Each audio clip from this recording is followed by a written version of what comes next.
Alors, comprendre la grâce de Dieu, il faut savoir que ça demande une certaine illumination.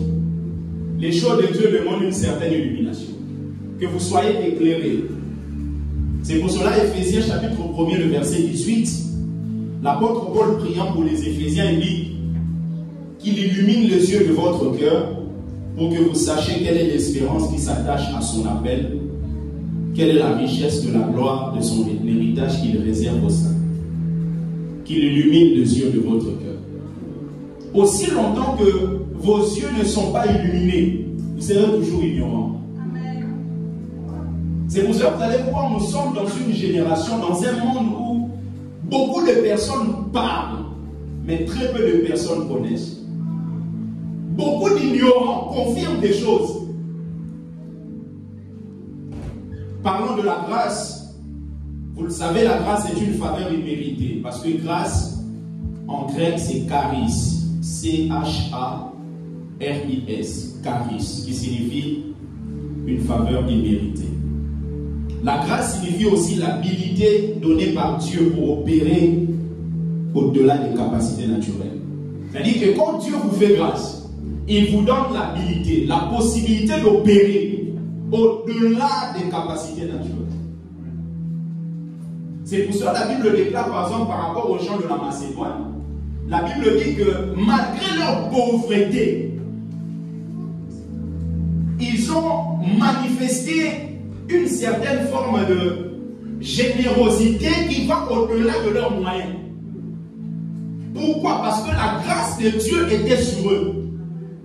Quand la grâce de Dieu est sur votre famille va manifester des capacités au-delà des capacités naturelles. Amen. Quand la grâce de Dieu est sur votre vie, ce qui fait en sorte que vous avez 900 € par mois, mais les gens ne comprennent pas comment vous avez acheté un pavillon. Parce que d'une manière naturelle, on sait qu'il faut que les revenus montent, arrivent à telle somme. Mais la grâce de Dieu va te permettre d'arriver là où les capacités naturelles ne te permettent pas d'arriver. C'est pour cela dans la vie d'un homme, ce que vous avez besoin, c'est la grâce de Dieu. Dieu dit à Paul est en train de s'inquiéter, il prie à Dieu pour que Dieu enlève les charmes qui étaient sur lui. Les charmes qui étaient sur lui, plusieurs théologiens disent que c'était une certaine bosse qui était sur Pierre. Mais bon, c'est une position de certains.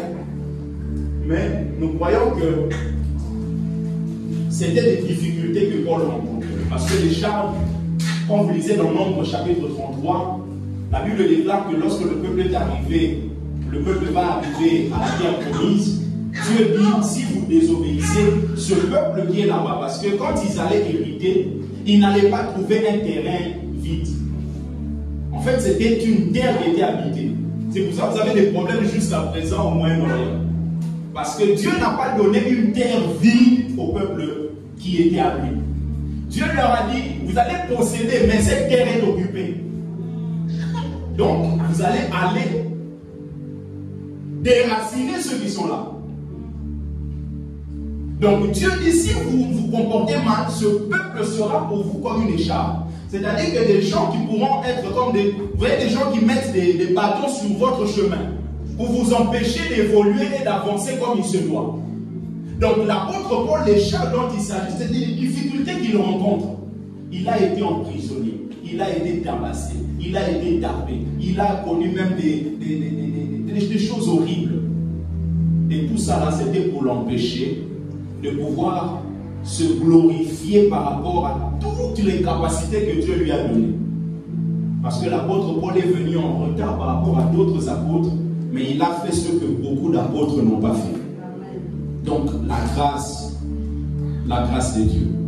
Alors, quand vous allez en physique, vous allez vous rendre compte que il y a ce qu'on appelle la loi de gravité. La loi de gravité de Newton signifie quoi? Signifie que tout objet que vous mettez dans l'air doit finir par tomber. Quand vous mettez une pomme, la pomme finit par tomber. Quand je mets ce mouchoir comme ça, pouf, ça finit par tomber. C'est-à-dire que c'est une loi qui est en place. Que vous soyez en Afrique, que vous soyez en Inde, que vous soyez en Europe, vous soyez dans n'importe quel continent, cette loi va s'imposer à vous. Donc, vous avez une loi qui est l'image de loi qu'on a lue. Tu peux relire, s'il te plaît, Romains chapitre 8, le premier et le deuxième verset, surtout le deuxième verset.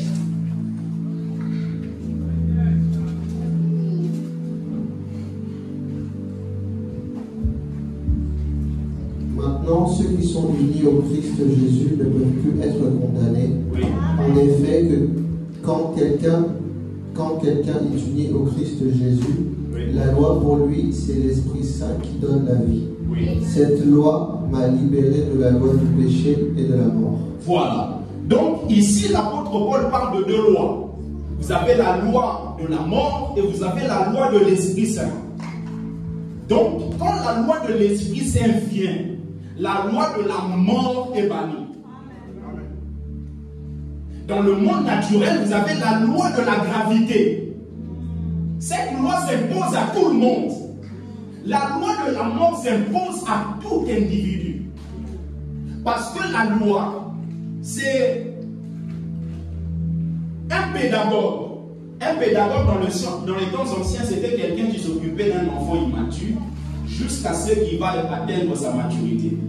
Et maintenant, la particularité de ce pédagogue, c'est qu'il était strict. Donc l'enfant avait un seul désir, c'est d'atteindre la maturité et être libre de ce pédagogue. Et la loi était stricte. Parce que la loi, partout où vous pouvez vous trouver, si vous obéissez à 9 commandements, vous allez à l'encontre d'un seul commandement. Vous savez ce qui se passe? Les 9 que vous avez obéis donc. Ça, c'est la loi. Personne n'a pu satisfaire la loi. C'est pour cela même le souverain sacrificateur, quand il entrait pour offrir, il n'allait pas juste pour les péchés du peuple. Il allait aussi pour ses propres péchés à lui. Parce qu'aucun homme sur la terre avait la capacité de satisfaire la loi. Donc, la loi par rapport à la gravité, vous ne pouvez pas passer outre. Vous posez votre pomme là, ça tombe. Donc, il vous faut une autre loi pour que vous puissiez aller au-delà de la loi de gravité. C'est la raison pour laquelle il y a un homme qu'on appelle Bernoulli, quand il est arrivé, il a mis une autre loi. Cette loi va permettre, par exemple, aux avions, malgré leur poids, de ne pas tomber. Avez-vous déjà posé la question, pourquoi les avions ne tombent pas? Quelqu'un le sait. Vous mettez votre pomme, la pomme tombe. L'avion ne tombe pas. Pourquoi? C'est-à-dire, la loi, la deuxième loi, vient donner à l'avion la capacité d'aller au-delà de la loi de Newton, c'est-à-dire la loi de gravité. Dans votre vie, il faudrait que vous le sachiez. Cette loi qui est en train d'emprisonner chaque homme n'a pas besoin des conseils humains, a besoin d'une autre loi qu'on appelle la loi de l'esprit, qui va vous permettre de pouvoir être libre de la loi qui vous permet d'être emprisonné. Cette loi, c'est la loi de l'esprit. Ce qui permet par exemple à l'avion de voler. Regardez.